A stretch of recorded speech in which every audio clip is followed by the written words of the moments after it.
Hari ini saya mau berbagi kasih karunia dengan judul Imam. Minggu lalu kan Lewi ya. Nah, asal-usul imam. Kita akan ngomongin asal-usul imam dulu. Setelah Adam jatuh dosa, kan Adam diusir dari Taman Eden.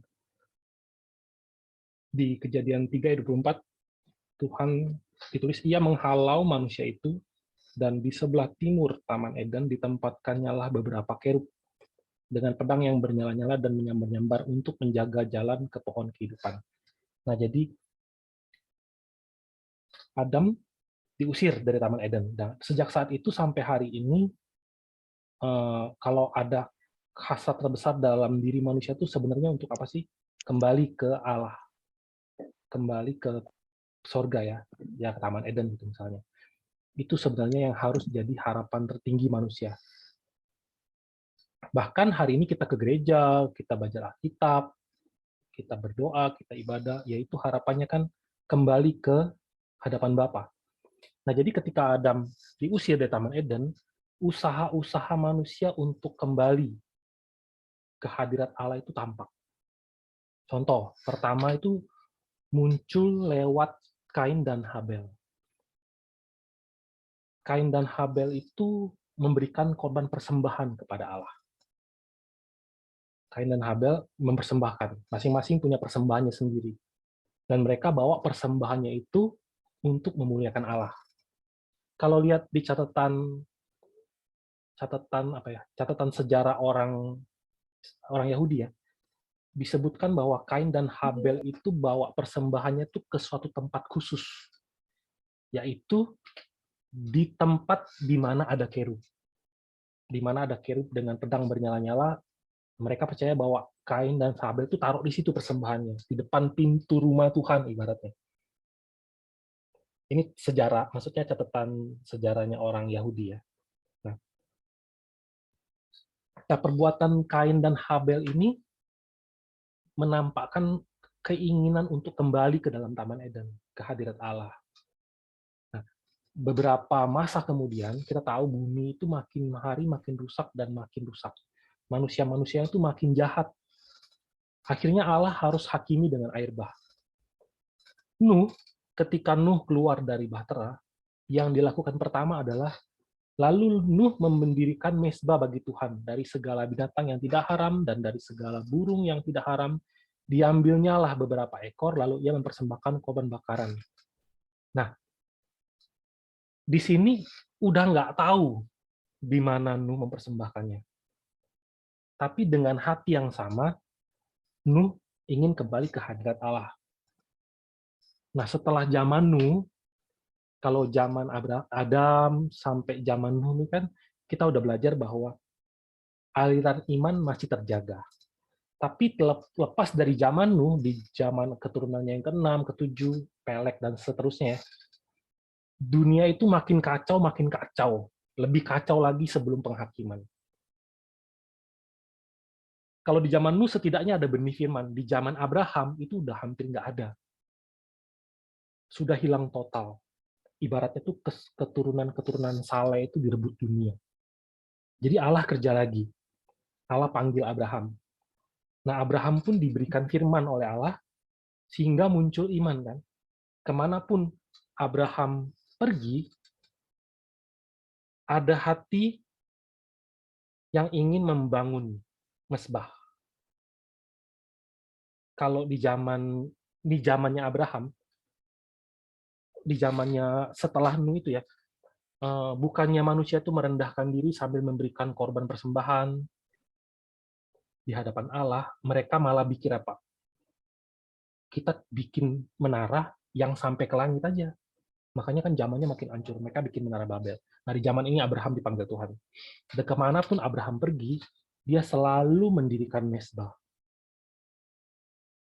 Jadi setelah Abraham diberikan firman, diberikan iman, dia mulai mendirikan mezbah, kayak yang dia 7.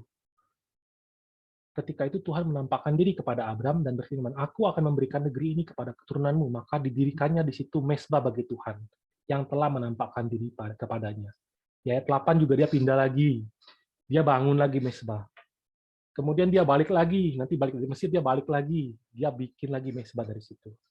Dia pindah ke Hebron, dia bikin lagi mesbah di situ. Di seluruh kehidupannya dia bikin mesbah. Nah, ada hati di mana dia mau bangun mesbah. Akhirnya Allah mempertemukannya dengan imam Allah yang maha tinggi. Namanya Melkisedek. Kejadian 14 ayat 18. Melkisedek, Raja Salem, membawa roti dan anggur. Ia seorang imam Allah yang maha tinggi. Lalu ia memberkati Abram. Katanya, diberkatilah kiranya Abram oleh Allah yang maha tinggi, pencipta langit dan bumi. Dan terpujilah Allah yang maha tinggi yang telah menyerahkan musuhmu ke tanganmu. Lalu Abram memberikan kepadanya 1/10 dari semuanya. Nah, Abraham kasih perpuluhan lewat perantara Melkisedek ya. Nah, sejauh ini yang kita lihat,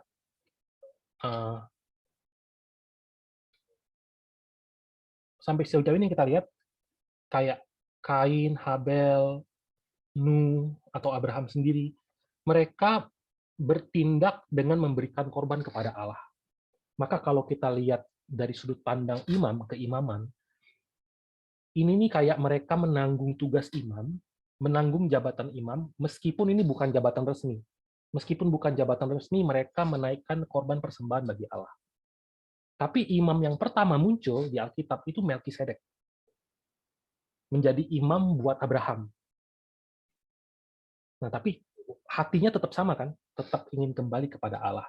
Maka setelah ini pun, ketika Allah menguji Abraham, bahkan dia bukan bikin mesbah biasa loh. Kalau baca di Kejadian 22, sampailah mereka ke tempat yang dikatakan Allah kepadanya. Lalu Abraham mendirikan mesbah di situ, disusunnyalah kayu, diikatnya Ishak anaknya itu, dan diletakkannya di mesbah itu di atas kayu api. Sesudah itu Abraham mengulurkan tangannya lalu mengambil pisau untuk menyembelih anaknya. Nah, jadi kalau sejauh ini, saya balik lagi ya, kalau sejauh ini dicatatnya Abram, Abram, namanya masih Abram. Dia mempersembahkan mesbah, mempersembahkan mesbah, mempersembahkan mesbah. Tapi ketika dia jadi namanya Abraham, yang dia persembahkan itu anaknya yang tunggal. Sudah jauh lagi. Nah, setelah Abraham, bapak-bapak leluhur seperti Ishak, Ishak pun bangun mesbah. Sesudah itu Ishak mendirikan mesbah di situ dan memanggil nama Tuhan. Yakub juga sama. Di dalam perjalanannya dari Padan Aram, sampailah Yakub dengan selamat ke kota Sikem di tanah Kanaan. Lalu ia berkemah di sebelah timur kota itu. Kemudian dibelinya lah dari anak-anak Hemor bapak Sikem sebidang tanah, tempat ia memasang kemahnya dengan harga 100 kesita. Ia mendirikan mesbah di situ dan dinamainya itu Allah Israel, ialah Allah. Jadi hati yang dimiliki Abraham, iman yang dimiliki oleh Abraham, diwariskan dengan baik kepada Ishak dan kepada Yakub. Jadi kalau kita rangkumkan sejauh ini, di zaman Kain dan Habel, Nuh, Abraham, Ishak, Yakub, ada gambaran tentang apa? Pekerjaan imam. Ada gambaran tindakan-tindakan seperti imam. Tapi imam pertama tetap dicatat siapa? Melkisedek. Kata yang dipakai ketika mendeskripsikan imam itu kohen, bahasa Ibrani-nya kohen. Nah, sekitar 500 tahunan setelah zaman Abraham, 500 tahun, 600 tahun ya, ketika orang Israel keluar dari Mesir, lagi menempuh perjalanan padang gurun, sampai mereka tiba di Gunung Sinai, Tuhan berikan kepada mereka secara tiba-tiba di Gunung Sinai ya.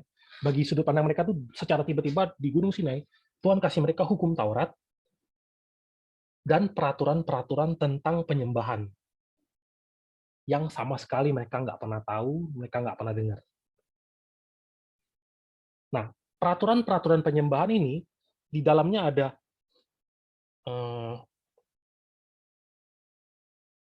tempat menyembahnya, rancangan kemah sucinya seperti apa, bentuk tempat ibadahnya ya, secara detail seperti apa, bahkan bahan bikinnya apa, ukurannya berapa, jumlah bahan yang diperlukan, sampai peralatan-peralatan yang kecil-kecil itu semua dirinciin.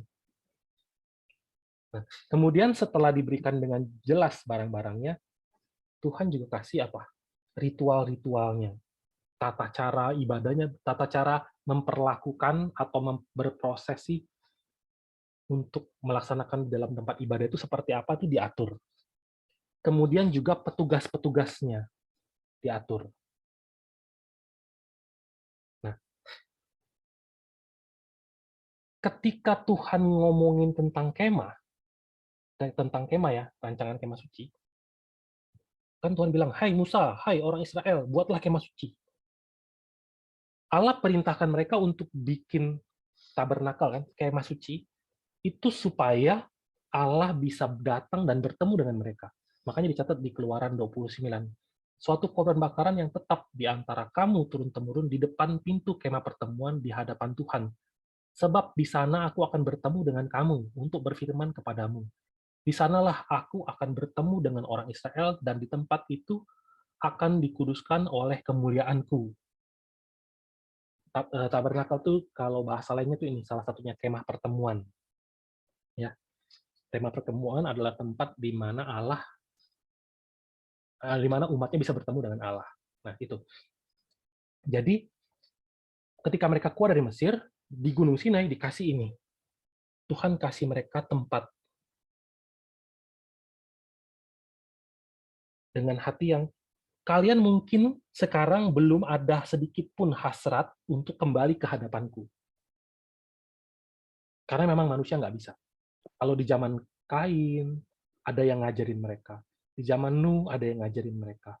Tapi di zaman Abraham kan semuanya hilang kan, Tuhan harus ajarin lagi. Ini di ratusan tahun di Mesir, mereka nggak punya ide sama sekali loh. Nah, jadi karena manusia nggak bisa, Tuhan yang berinisiatif. Jadi Tuhan berkata, aku sebagai Allah, aku mendatangi kalian. Aku akan berdiam di antara kalian. Sehingga kalian ada kemungkinan untuk kembali kepadaku dari level hati. Jadi Allah memberikan kesempatan agar umatnya dapat kembali.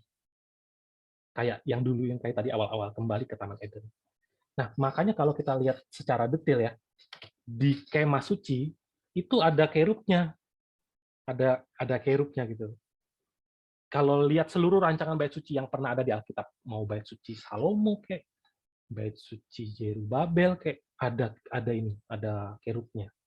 Bahkan di bait suci Yeskiel pun ada kerubnya. Selalu ada. Nah, itu rancangan-rancangannya. Kita nggak bakal bahas tentang rancangannya, ini akan diajarin di buku 9. Kita akan lihat petugasnya. Keluaran 29 ayat 44. Aku akan menguduskan kemah pertemuan dan mezbah itu, lalu Harun dan anak-anaknya akan kukuduskan supaya mereka memegang jabatan imam bagiku. Aku akan diam di tengah-tengah orang Israel dan aku akan menjadi Allah mereka. Maka mereka akan mengetahui bahwa akulah Tuhan Allah mereka yang telah membawa mereka keluar dari tanah Mesir supaya aku diam di tengah-tengah mereka. Akulah Tuhan Allah mereka. Nah, diangkat imam. Angkat imam ya. Nah, Harun ditentukan sebagai imam. Kita akan lihat sedikit tentang ritualnya dulu. Jadi, Harun dan pada tahun 1446, jabatan resmi imam yang diakui oleh Allah di dalam Alkitab itu Harun. Kalau saat Exodus, kita lihat ini ya, kan Lewi itu punya 3 anak, Gerson, Kehat, dan Merari.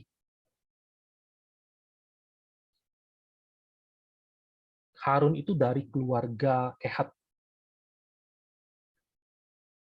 Nah, biasanya kaum keluarga Lewi itu cuma ada 3, kaum Gerson, kaum Kehat, atau kaum Merari. Cuma 3 itu doang, nggak ada yang lain.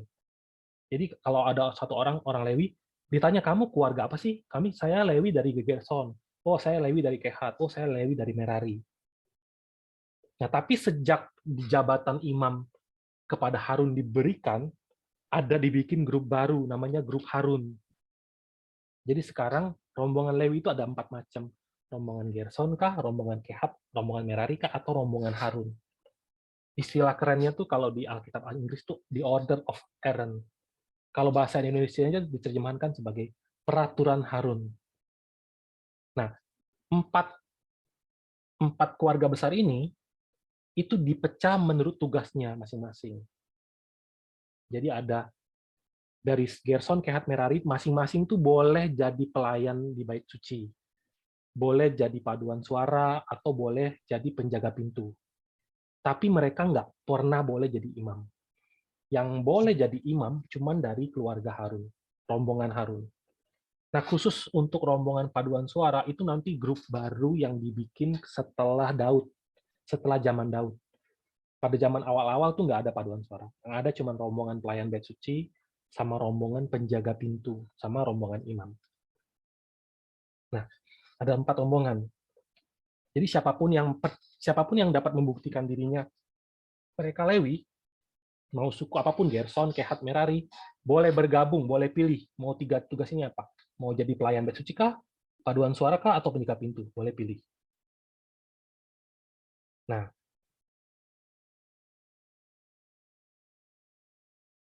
jadi kalau di Alkitab, sejak umur 25 tahun, orang-orang Lewi itu mulai dilatih di bait suci, di training, sampai mereka umur 30.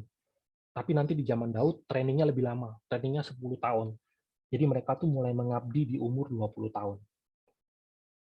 Nah, yang perlu kita ingat, ketika mereka mendaftarkan diri, mereka memenuhi syarat, mereka mendaftarkan diri, dan mereka diterima, mereka diurapi, maka otomatis ada hubungan atasan dan bawahan. Kayak gini. Karena Lewi itu dibedakan dengan imam. Minggu lalu kita belajar Lewi, kan? Nah, hari ini kita belajar imam. Lewi itu bertugas untuk membantu imam. Kalau lihat dari zaman kemah suci pertama ya, nah ini tugas mereka tuh di sini. Rombongan imam itu cuman yang di dalam ini, di dalam kemah ini. Rombongan pelayan bait suci itu yang di dalam lingkungan pagar ini.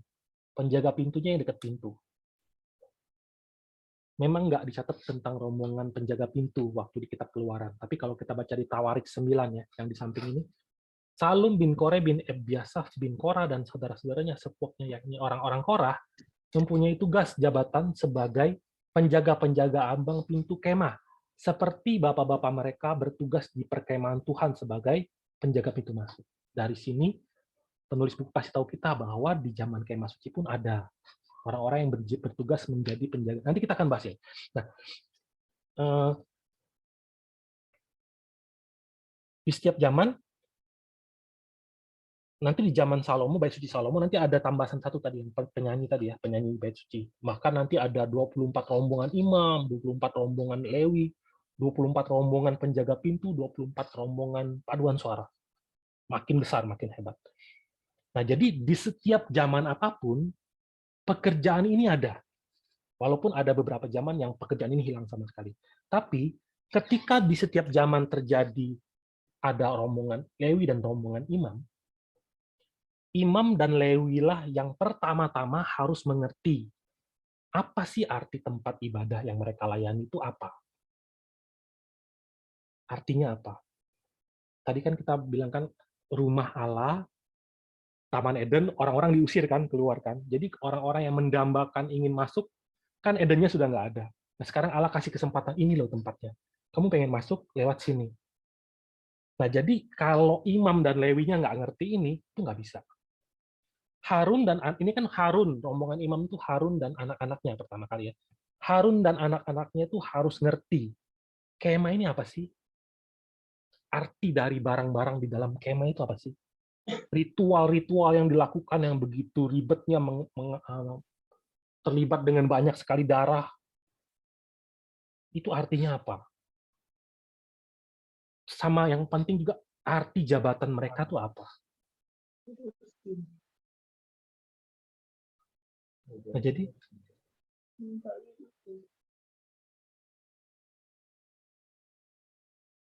sorry saya mute dulu ya.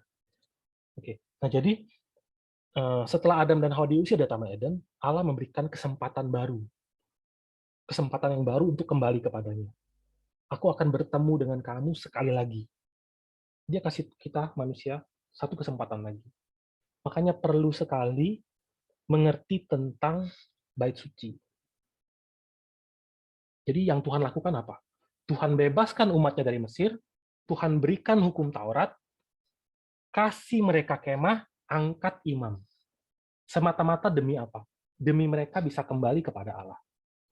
Maka bagian mana yang manusia lakukan?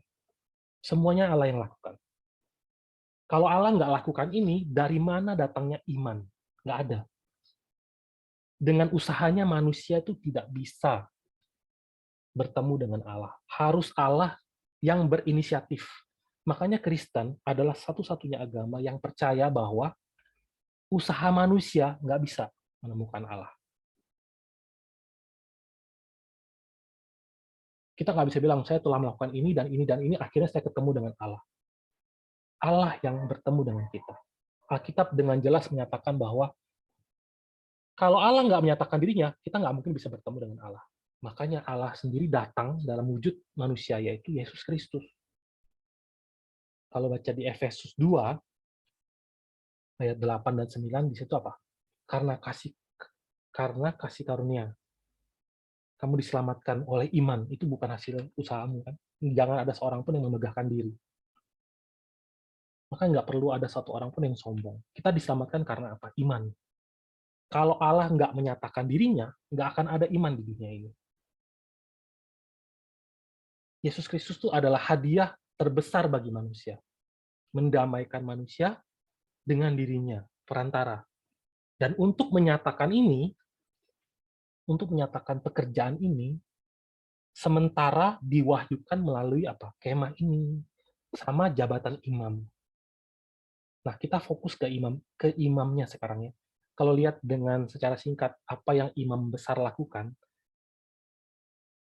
imam besar itu adalah yang satu-satunya yang bisa masuk ke tempat yang paling dalam. Kalau saya kasih gambarnya nggak ya, saya lupa. Nah ini nih, ini yang paling kanan atas yang bajunya sedikit lengkap ya, itu imam besar. Kalau yang di bawah itu imam biasa. Kalau imam biasa dia cuma bisa masuk ke bagian ini, ruang kudus namanya. Tapi ruangan ini kan bangunannya belum selesai ya. Di tempat yang paling belakang, nanti ada tirai di depannya, itu ruang maha kudus. Cuman imam besar yang bisa masuk ke tempat yang paling dalam, di mana Allah berdiam. Umat biasa di mana? Umat biasa jauh di luar. Di luar banget. Kalau lihat di gambar yang ini, di luar pagar. Jadi, imam besar jadi wakil atau jadi perantara yang menanggung semua dosa umat dan dosa dirinya. Masuk. Dia masuk mulai dari mana? Dari pagar yang paling luar kan? Dia masuk dulu dari luar. Itu ada ritualnya loh. Dia masuk ke dalam, mau lewatin pagar terluar pun ada ritualnya. Nanti udah sampai ke dalam, di pelataran dalam ini, ada ritualnya lagi. Mau masuk ke dalam itu ada ritualnya lagi.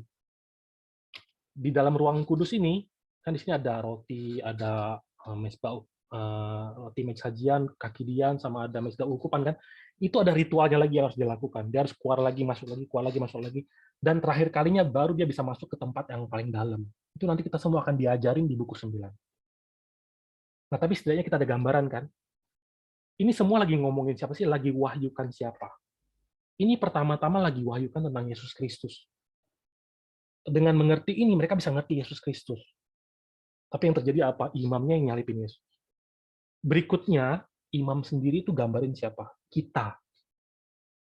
Saya dan teman-teman, saudara-saudara sekalian. Jadi kalau kita masing-masing hari ini nggak ngerti ini, kayak kita pergi ke gereja tapi kita nggak tahu kita mau ngapain gitu. Nah, maka dari itu, untuk menanggung jabatan imam, itu nggak gampang. Secara peraturan pun imam lewati syarat yang sangat ketat. Ini syarat jadi imam. Pertama, dia harus suku Lewi menurut darah dan daging. Nggak boleh anak angkat Lewi, nggak boleh. Harus benar-benar lahir dari suku Lewi. Kedua, bukan hanya dari suku Lewi, mereka harus keturunan Harun. Harus, wajib. Nah, walaupun mereka keturunan Lewi dan keturunan Harun, mereka tetap nggak bisa imam kalau mereka bercacat. Mereka harus tidak bercacat di hadapan hukum. Harus. Dan jabatan imam ini nggak bisa dibeli. Nggak bisa dibeli, nggak bisa dijual. Di zaman Yesus tuh imam tuh diangkat berdasarkan pengaruh terbesar yang mereka bisa berikan kepada rakyat Yerusalem, sehingga membantu pemerintahan di setiap zaman. Tapi yang aslinya, jabatan imam itu nggak bisa diperjualbelikan seumur hidup. Kecuali ditemukan alasan-alasan jelas, imam besar akan terus berfungsi, bertugas sampai dia mati. Dan ketika dia mati, jabatannya diwariskan ke anaknya. Makanya, yang paling penting dari jabatan imam, kualifikasi jabatan imam itu adalah apa? Keturunan darah. Darah siapa? Harus darahnya Harun gitu. Ya. Nah, kemudian kalau syarat-syarat ini tercapai, ada lagi syarat tambahan. Imam itu harus dibedakan secara kudus, dibedakan dengan kudus. Kemudian dia nggak boleh memiliki cacat fisik. Kemudian mereka pun harus mengenakan pakaian yang menunjukkan kekudusan. Kita akan bahas ini nanti. Pakaian tadi loh yang kelihatan yang dipakai tadi. Secara hari ini saya akan bahas yang poin 1 sama poin 2. Dibedakan dengan kudus, imam itu apanya yang dibedakan? Pertama, pernikahannya harus beda. Keseharian imam itu harus beda. Terus yang ketiga, hal-hal fisik tentang imam harus beda. Sama yang terakhir, makanannya harus beda. Yang pertama kita lihat ya, pernikahan. Dicatat di Imamat 21, seorang janda atau perempuan yang telah diceraikan atau yang dirusak kesuciannya atau perempuan sundal jangan diambil, melainkan harus seorang perawan dari antara orang-orang sebangsanya. Janganlah mereka mengambil seorang perempuan sundal atau perempuan yang dirusak kesuciannya atau seorang perempuan yang telah diceraikan suaminya, karena imam itu kudus bagi Allah. Dan kamu harus menganggap dia kudus karena dialah yang mempersembahkan santapan Allahmu. Ia harus kudus bagimu sebab aku Tuhan yang menguduskan kamu adalah kudus. Di Imamat 21 ayat 14, 7 dan 8 sama di Yeskiel 44 ayat 22 dicatat perinciannya. Janda atau seorang perempuan yang telah diceraikan oleh suaminya jangan mereka ambil jadi istri, tetapi hanya seorang perawan dari keturunan kaum Israel atau seorang janda imam boleh.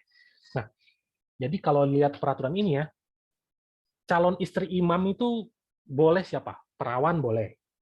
Tapi perawan pun harus dari bangsa Israel. Yang nggak boleh siapa? Perempuan sundal nggak boleh. Perempuan sundal itu pelacur ya, orang yang hidup dengan menjual dirinya. Terus perempuan yang najis. Perempuan najis itu perempuan yang terlibat dalam hubungan incest atau hal-hal seksual terlarang dengan yang diatur oleh Alkitab.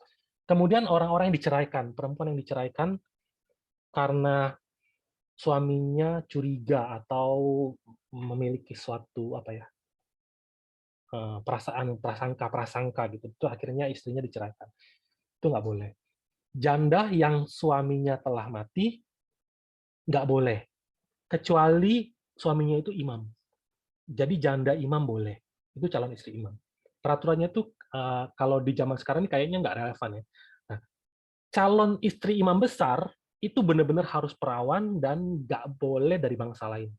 Jadi janda imam pun nggak boleh. Itu kalau imam besar. Jadi peraturan imam besar pun lebih berat lagi. Yang kedua, ini saya jelasin peraturan-peraturan, perbedaan-perbedaannya dulu ya. Nanti kita bahas artinya apa.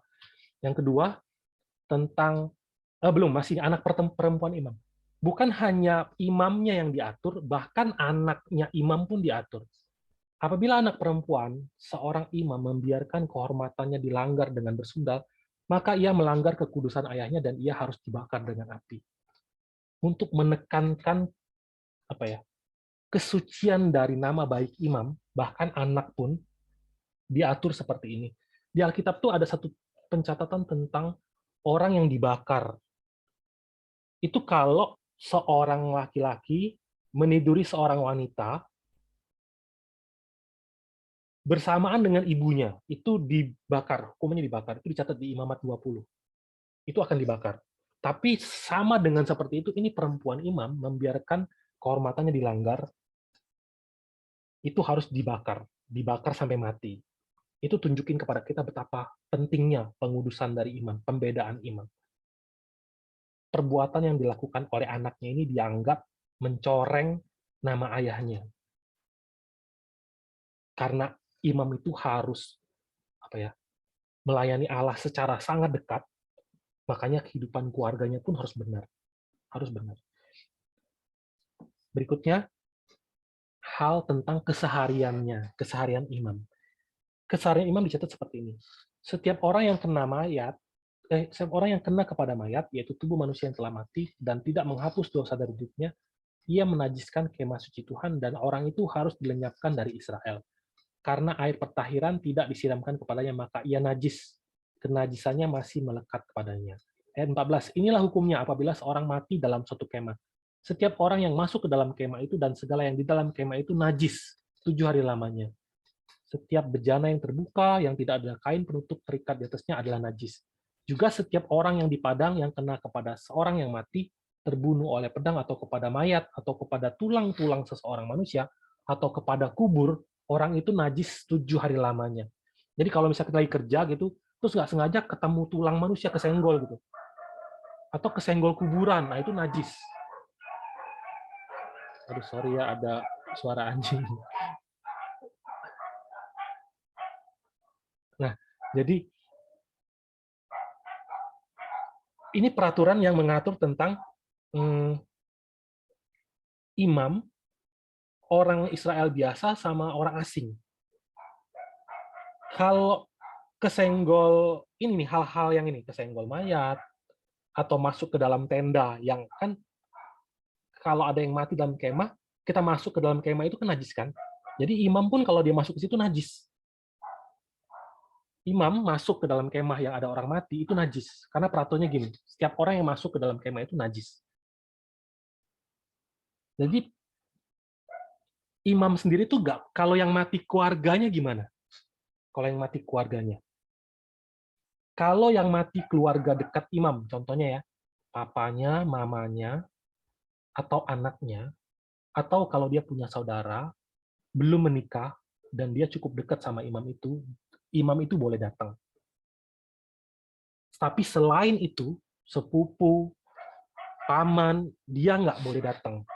Benar-benar nggak boleh datang. Tapi khusus imam besar ya, bahkan siapapun yang mati, dia nggak boleh datang. Makanya kalau kita lihat contoh dari anaknya Harun ya, Nadab dan Abihu kan waktu itu mempersembahkan api yang lain. Dan dia dihukum Tuhan mati kan. Tuhan bilang sama dia, Harun kamu benar-benar nggak boleh datang ke pemakamannya. Bahkan kamu nggak boleh bersedih atau menangis untuk anak-anak kamu. Dicatat di Imamat 10 itu. Kenapa? Karena kalau kamu lakukan itu, kamu pun akan dihukum mati. Dan kalau kamu lakukan itu, Israel pun akan dihukum. Betapa beratnya kehidupan kesehariannya seperti itu. Ketiga, aturan fisik. Ada 12 hal yang dilarang terjadi pada imam. Ada hal-hal yang bawaan lahir, ada hal-hal yang bukan bawaan lahir. Ini hal-hal yang, tapi yang diatur 12 ini. Buta, timpang, cacat, mukanya cacat ya. Anggota tubuh terlalu panjang, tangan dan kakinya maksudnya. Atau patah kaki, patah tangan, atau dia bongkok, atau dia kerdil, bermata bulat. Bermata bulat saya sampai sekarang nggak tahu artinya apa. Berkurap itu penyakit kulit ya.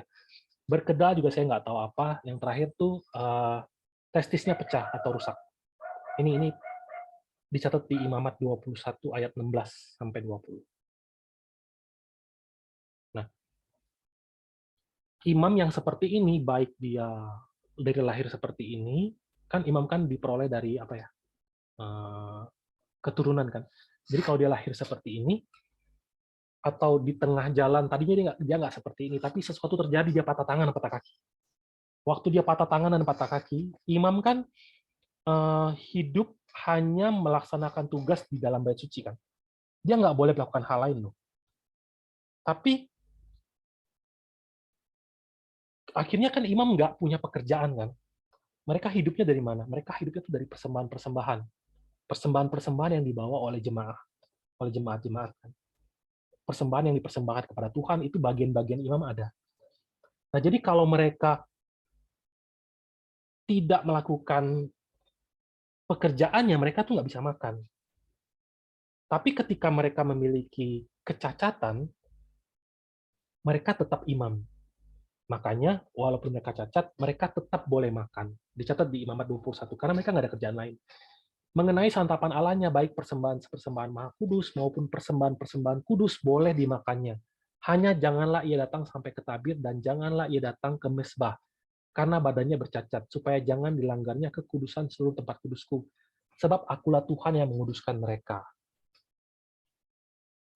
Jadi masih boleh makan aturan fisiknya. Walaupun cacat, mereka nggak boleh melakukan tugas imam, tapi supaya mereka bisa tetap hidup, Tuhan izinkan mereka mendapat makanan imam. Berikutnya soal makanan. Nah, imam itu harus makan makanan kudus namanya. Di Alkitab itu ada istilah-istilah yang dulu saya sempat bingung.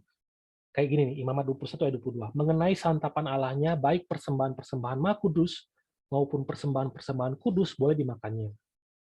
Satu lagi cuplikannya di 2 Tawarik 31 ayat 14. Kore bin Yimna, seorang Lewi, penunggu pintu gerbang di sebelah timur, mengawasi pemberian-pemberian sukarela untuk Allah, serta membagi-bagikan persembahan khusus yang untuk Tuhan dan persembahan-persembahan Maha Kudus.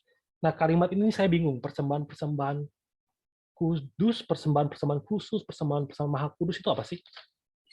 Jadi sebenarnya ya, persembahan itu tuh ada banyak macam yang bisa dibawa manusia ke hadapan Tuhan. Ada 5 macam kalau nggak salah. Ada persembahan bakaran, korban bakaran itu caranya dibakar di mesbah. Gunanya buat apa? Pengampunan dosa. Itu ada macam-macam. Nah, ini saya bagi. Ada korban-korban penebus salah, ada korban penghapus dosa. Ini kita nggak usah pikirin detailnya dulu ya. Ada korban sajian, ada korban keselamatan, ada korban persembahan, ada persembahan khusus, sama ada korban hasil pertama. Ini macam-macam korban.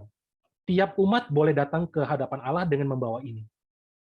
Nah, persembahan-persembahan inilah yang dinamai, yang di sebelah kiri, termasuk roti sajian. Roti sajian itu yang diganti seminggu sekali, yang disusun di dalam kemah itu, yang 12 biji. Roti sajian sama beberapa bagian dari imam. Jadi beberapa bagian lewat korban penebus salah yang dibawa oleh orang, itu bagian-bagian tertentu tuh punya imam. Secara detailnya kita nggak usah pikirin dulu, tapi kita cukup tahu bahwa di antara korban-korban ini ada yang bagian imam, dan semua bagian-bagian yang punya imam ini disebut sebagai persembahan Maha Kudus. Sebutannya gitu loh. Sebutannya lucu kan?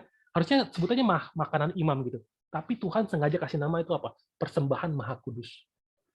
Dan yang bagian sebelah kanan itu persembahan kudus. Nanti ini ada pelajarannya di buku 9. Kayaknya pasti ada. Nah, persembahan-persembahan kudus.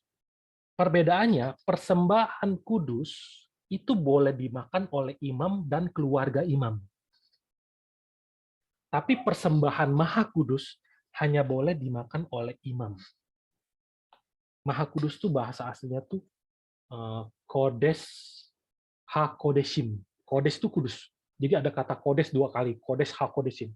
Artinya yang paling kudus di antara yang paling kudus.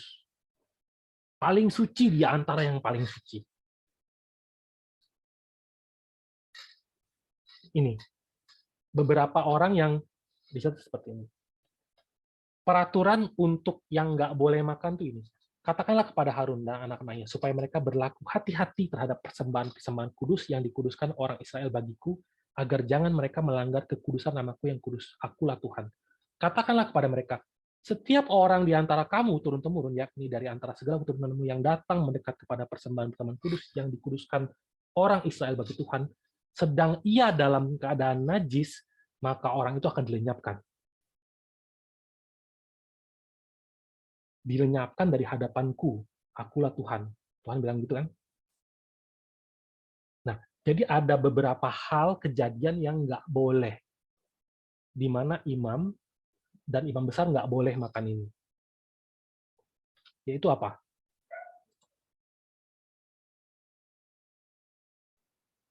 Kalau dia sakit kusta, atau mengeluarkan lelehan, itu dia nggak boleh. Itu pertama ya. Kedua, dia kena suatu binatang yang merayap, atau kena kepada suatu manusia yang dalam keadaan najis. Misalnya apa ya? Orang yang kena kusta sendiri, dia kesenggol gitu. Dia nggak boleh. Atau Kalau ada orang awam, orang asing ya, orang bukan imam, terus mereka diberikan kepada imam, dititipkan atau dikasih kepada imam gitu. Pendatang tinggal di rumah imam. Nah, itu nggak boleh. Kecuali apa ya? Kalau imam beli itu jadi milik imam, nah imam boleh kasih dia makan. Yang keempat tuh apa dia 12 dicatat. Kalau imam punya anak, dia kawinnya sama orang yang bukan imam, anak itu nggak boleh makan persembahan yang diberikan kepada Tuhan, nggak boleh. Tapi kalau dia belum bersuami, dia masih boleh. Dari makanan ini ya, nih, dari bagian yang sebelah kanan nih, kan itu persembahan kudus tuh boleh dimakan oleh imam sama anak-anaknya. Nah, tapi yang sebelah kiri itu khusus imam besar. Jadi imam tuh nggak boleh makan dalam keadaan badannya nggak bersih. Gitu ya. Nah, jadi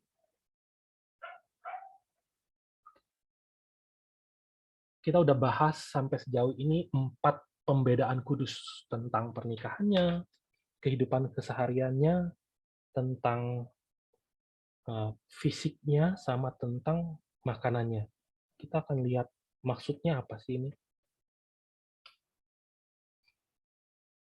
Tentang pernikahan, dulu tuh di zamannya Nuh ya,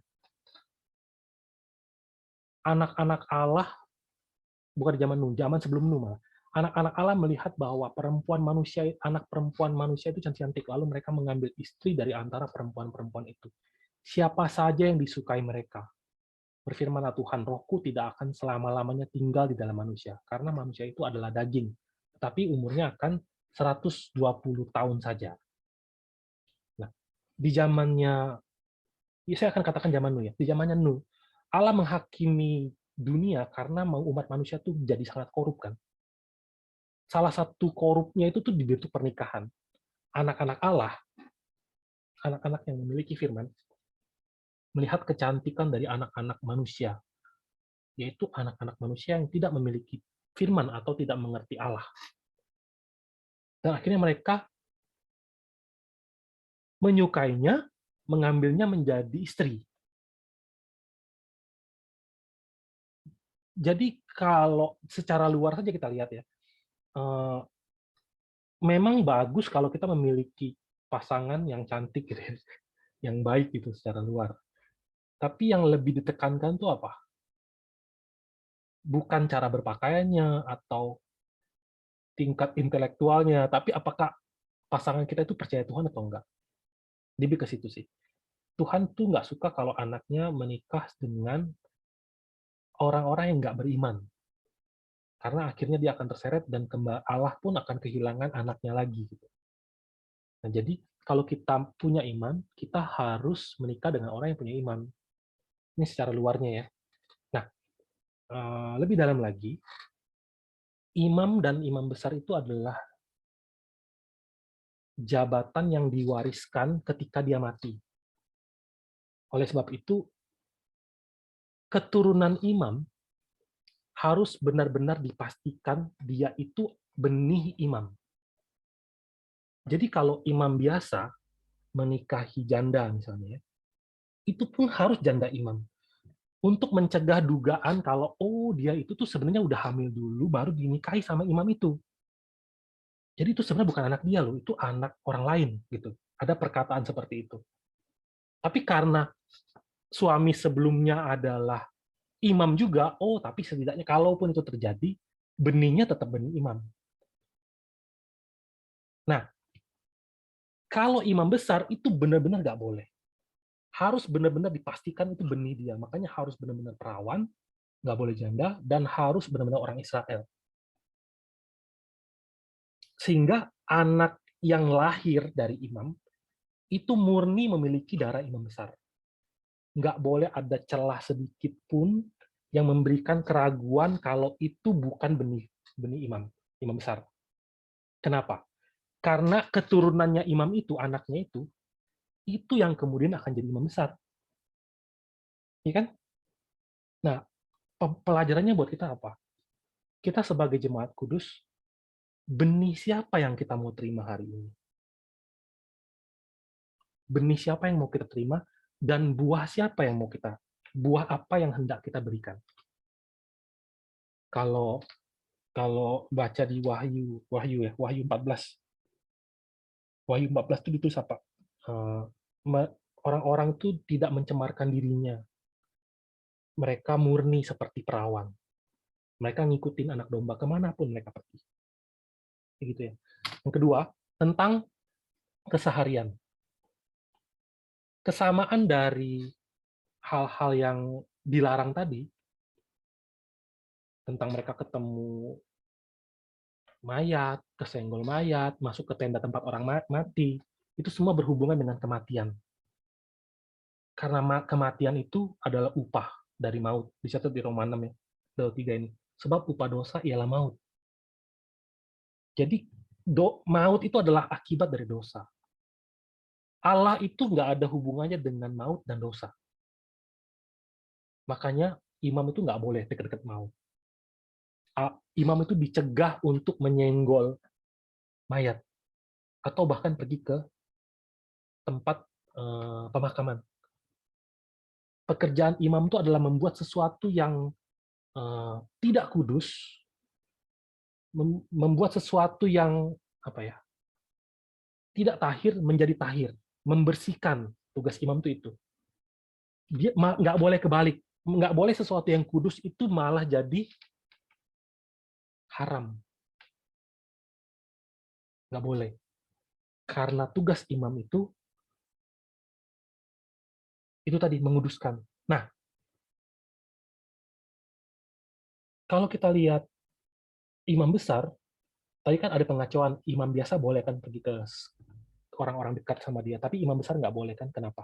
Karena imam besar itu digambarkan lewat imam besar itu gambaran tentang Yesus. Jadi karena Yesus itu harus datang dan menanggung dosa umat manusia bukan secara personal ya. Maka kedatangan Yesus itu bukan hal-hal yang untuk publik. Tapi kan bukan hal-hal untuk pribadi, hal-hal untuk umum kan, untuk publik kan. Pelayanan Yesus itu untuk publik loh. Jadi ketika imam besar melayani, dan dia ikut campur dalam urusan pribadi dia, itu nggak bisa menggambarkan Yesus Kristus nantinya. Jadi personal. Segala sesuatu yang dilakukan imam itu benar-benar menggambarkan Yesus. Nggak boleh terlibat dengan hal-hal yang personal. Dan hal-hal yang menyangkut dengan kematian itu tidak kudus di hadapan Allah. Makanya kita sebagai orang yang hidup hari ini, kalau kita mau dikatakan sebagai orang hidup, kita jangan mau ikut campur dengan kematian. Atau hal-hal yang membawakan kematian. Baik hal rohani maupun hal fisik. Nah, tapi kan imam kan manusia kan. Ada kadang-kadang mereka melanggar. Ketika mereka melanggar, Tuhan kasih mereka alternatif atau cara untuk kembali jadi kudus dengan mempersembahkan lembu perempuan, lembu merah perempuan. Itu dikorbanin, harus bikin air abu namanya. Nanti air abu itu kayak dimandiin pakai air itu, jadi bersih. Berikutnya ya, tubuh. Tubuh, kenapa peraturan tubuh begitu ketat ya? Saya takut salah ngomong karena ini menyangkut apa ya? Takut bisa salah dimengerti. Tapi begini, secara ritual banyak yang harus imam lakukan. Secara ritual dulu ya. Contohnya dia masuk, dia harus lihat lampunya kotor apa enggak. Kalau kita masuk ke tata cara nanti, rotinya basi atau enggak, atau banyak hal yang harus dilakukan di dalam kemah. Banyak pekerjaan berat juga yang memerlukan fisik yang kuat untuk imam lakukan di dalam kemah. Makanya imam itu nggak boleh punya cacat fisik. Dicatat di 1 Petrus 2, biarlah kamu juga dipergunakan sebagai batu hidup untuk pembangunan suatu rumah rohani bagi suatu imamat kudus, untuk mempersembahkan persembahan rohani yang karena Yesus Kristus berkenan kepada Allah. Sejak zaman Yesus, semua orang yang memiliki cacat fisik itu sudah boleh masuk ke dalam, apa ya, bukannya hari ini artinya orang cacat itu nggak boleh ke gereja atau nggak boleh melayani di gereja, bukan. Tapi sejak kita percaya Yesus, darah Yesus itu menyucikan segala sesuatu. Makanya hari ini pun siapapun beribadah kepada Allah. Tapi yang mau ditegaskan adalah di Roma 12, karena itu saudara-saudara, demi kemurahan Allah aku menasihatkan kamu supaya kamu mempersembahkan tubuhmu sebagai persembahan yang hidup, yang kudus dan yang berkenan kepada Allah. Itu adalah ibadahmu yang sejati. Nah, kalau baca di Ibrani 5 ayat 14, ada yang bisa bacain nggak? Ibrani 5 ayat 14.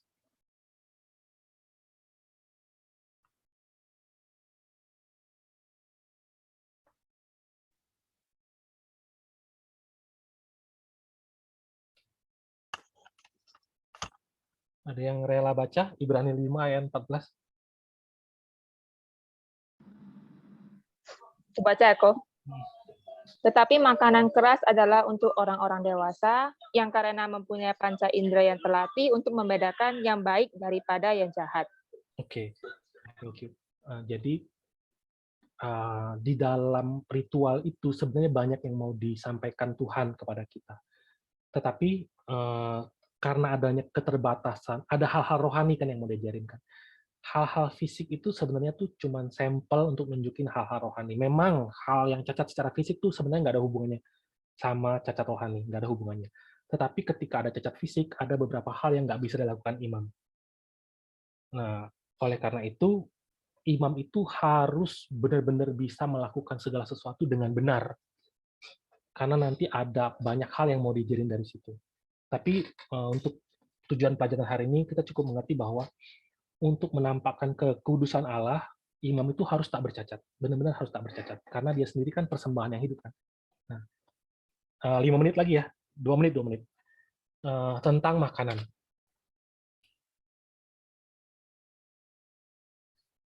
Ketika membawa korban, ada bagian-bagian yang diberikan kepada imam. Dinamainya persembahan kudus tadi kan. Terus ada imam besar, untuk imam besar dinamainya persembahan maha kudus. Lewat salib Yesus, kita itu dikuduskan. Dan kata Petrus apa? Kata Paulus apa? Menjadi apa? Imamat yang rajani kan. Kita adalah imam-imam hari ini yang dipercayakan Tuhan. Kita diangkat imam lewat darah Yesus.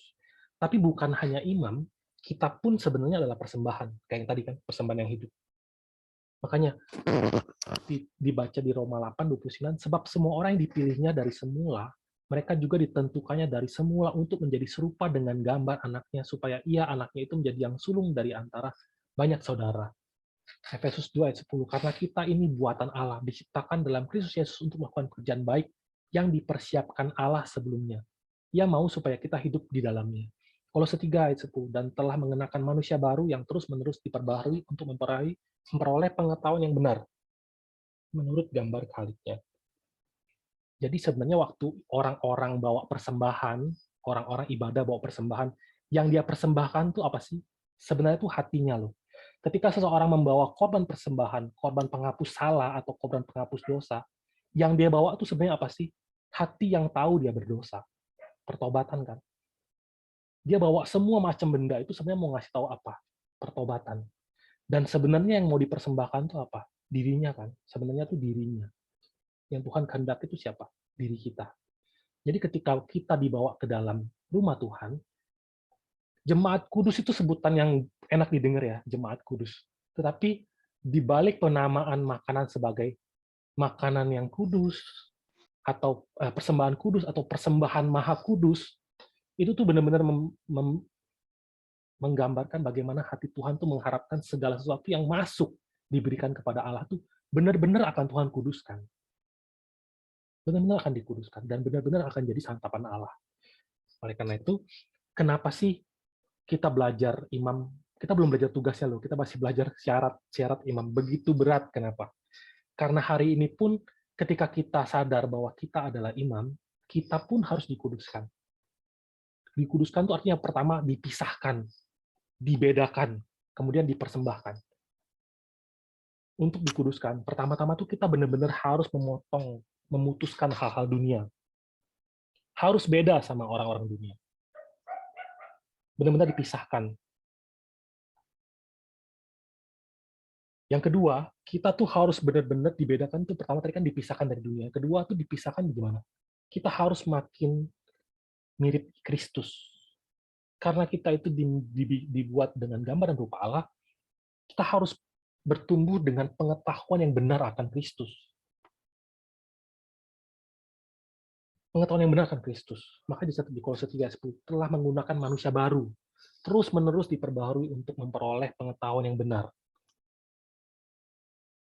Kemudian untuk bisa dibedakan, kita tuh harus menjalani kehidupan yang berpusat pada Allah dan hidup sambil hidup dengan kudus di hadapan Allah. Jadi kesimpulan dari pembahasan kita hari ini, aturan pembedaan yang kudus, yang sangat ketat bagi imam, itu tuh jadi gambaran buat kita, jemaat kudus, hari ini yang mengaku jemaat kudus, untuk ketika kita hidup percaya pada Yesus tuh, seluruh aspek penyembahan kita tuh bagaimana sih?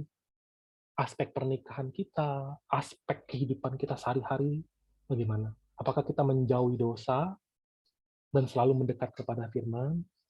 Dan apakah kita makan dan minum untuk kemuliaan Tuhan? Banyak orang sangat suka menyebut dirinya atau sangat senang menyebut dirinya sebagai, aku diampuni oleh Tuhan dan aku percaya Yesus. Tapi jarang sekali ada orang tuh yang mau berpartisipasi dalam pekerjaan pengudusan. Kan Tuhan sudah menguduskanku dengan darah Yesus. Oleh karena itu gue bebas ngapain aja. Kan nggak seperti itu kan. Imam mengajarkan kepada kita bagaimana hati yang berpaut kepada Allah. Kalau hati yang berpaut pada Allah nggak ada, kita imam apa? Kita imam palsu namanya. Imam palsu. Kita akan dengan memahami hal-hal seperti ini, kalau Harun dan anak-anaknya mengerti hal-hal seperti ini, maka ketika dia menjalani tugasnya di dalam kemah suci, dia akan menjalankannya dengan sepenuh hati. Minggu depan kita akan bahas tentang tugas-tugas imam. Nah, pembahasan kita sampai sini. Sorry, agak panjang. Ada pertanyaan nggak?